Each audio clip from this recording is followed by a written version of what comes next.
Fiberglass antennas versus steel whip antennas, which is better?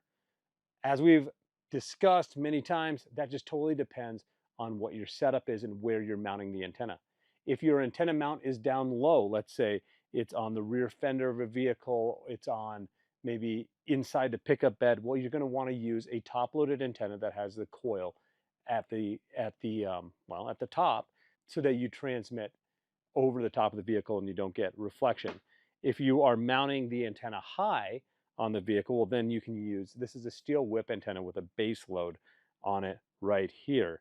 This is what you're going to want to use if you're mounting the antenna on the roof of your vehicle, so that you're transmitting from the coil and you're transmitting over the roof line. So it just completely depends on where your antenna is mounted on your vehicle, kind of what your configuration is. At the end of the day, you want to make sure the antenna coil is clearing the roof line of your vehicle.